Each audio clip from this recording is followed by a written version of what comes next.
going in with MAC's Face and Body Foundation, the color C1, all over my face, and buffing that in with the Makeup Forever 126 brush or the powder brush. This is a really nice sheer foundation that is transfer resistant, however it doesn't have any SPF. With a MAC 217 or a fluffy brush, I'm putting a matte shadow brulee all over the lid. You'll have to find the matte shadow that's right for you. I happen to be very fair.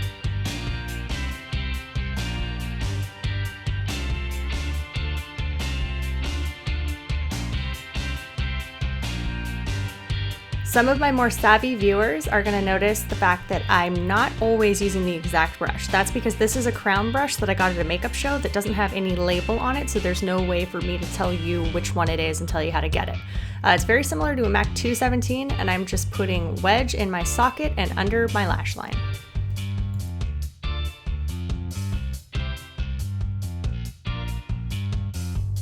Then I go in with a warmer color called Texture from MAC. And I'm putting that in the corners and really concentrating it there, and also bringing it a little bit under the lash line as well with a fluffy brush to disperse the color evenly.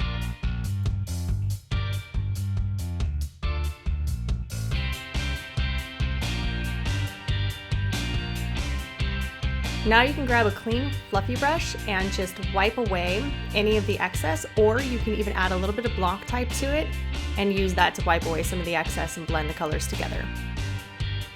This works well with the matte, doesn't always work with a shimmer.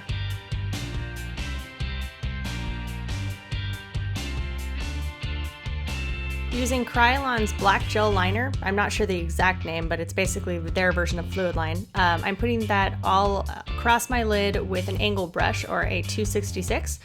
You want to make sure that you angle the long point away from where you're dragging. Notice how I flip it depending on which direction I drag. I left all of this in and didn't edit it to show you how long it takes me, even as a professional makeup artist, to get the liner on. So I like to go on thinner and then just build it up from there. The whole while looking at the sides, looking at what happens when I crease, when I smile, if it's going to look like a check mark or not. Depending on your eye shape, this is going to be more difficult for some of you and much easier for others of you.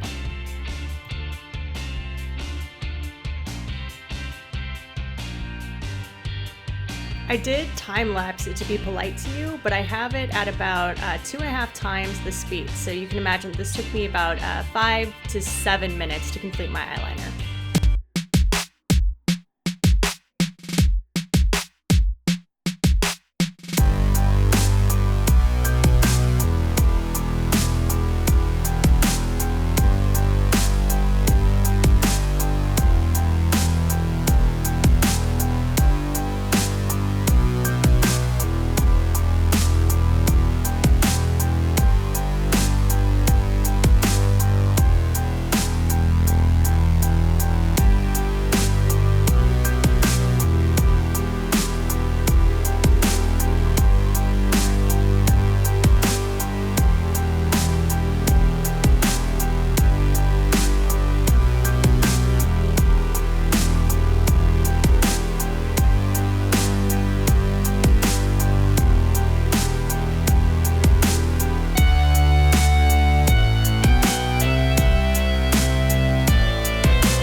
Something that's very important when you're doing winged out eyeliner is to make sure that it looks good when your eye is in a resting position, not just when it's closed. You see how it actually is kind of disproportionate when my eye is closed, but when it's open, it looks correct.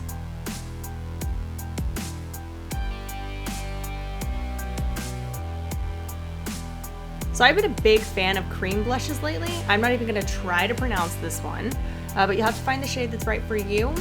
This one's kind of just a warm color. I'm using it a little bit to contour, but it also has a bit of warmth to it as well, so it doubles kind of as a blush slash contour. Now you'll notice that I'm using the MAC 168 brush. This is basically a blush brush, but it's at an angle and it's goat hair. And what it is it's the belly of the goat on the first cut. So it's much softer than any other brush. I think I've had mine for 10 years, literally 10 years, and use it all the time. And it hasn't fallen apart. It's amazing. I use it for fluffy foundations to blend my foundation in, and with dry products as well. Highly recommend this brush, and it's cruelty free. Now I'm just going back in and blending the edges because blush is my Achilles heel. So I'm using the foundation brush just to clean up kind of where I made a mess.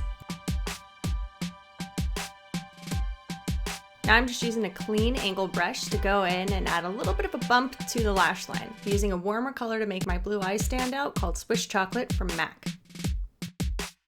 And lots and lots and lots of mascara. I really like this one from MAC. You guys have heard me talk about mascaras before. You should be replacing them at the very worst every 3 months, and my God, after 6 you have to replace them. So yeah, I like this one. Pretty affordable, not 60 bucks, just about I think 20 or 15. Good stuff. If you're gonna use a really high volume mascara, it's great to have a lash and brow groomer. This one is from Real Techniques. I prefer them to have the metal bristles because they really clean up your mascara. Now I'm brightening my waterline with MAC's Chromograph Pencil in NC15/NW20. I like to bring a little bit of it right into the inner corner of my eye just to brighten it.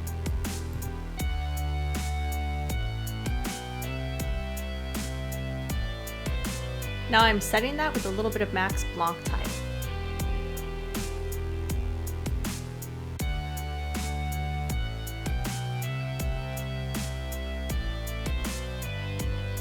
Now I'm a huge fan of a smaller brush for blush just because you don't want to be flinging it all over, especially if you're contouring.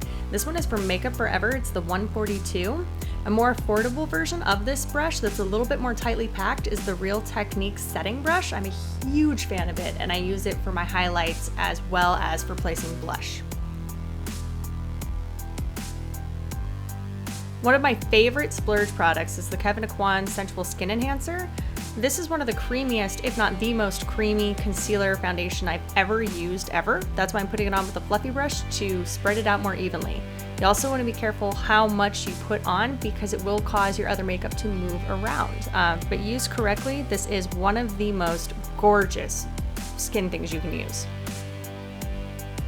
Once I'm finished with my blush and contour, I like to use MAC Prep and Prime Highlighter in Radiant Rose on the high points of my cheeks, just to add a little bit of a highlight. It's very gorgeous, I just have to be careful how much I use due to the rosacea that I have underneath, which is why I'm going on with a fluffy brush and using a small amount. Now it's time to do the lash dance! What I'm doing here is actually bending the lash band to cause it from being so firm and rigid on the eyelid. That actually helps them wear a little bit better. The other trick when putting on lashes is to make sure that the glue is tacky enough so that when you put it on, it just sticks instantly versus having to wait until it dries and then it starts sliding around and making your eyelids stick to each other, that whole thing. My favorite lashes are the Adrell D Wispies or Demi Wispies. They're kind of similar to MAC 7s, except they're much more wispy. Gorgeous lashes.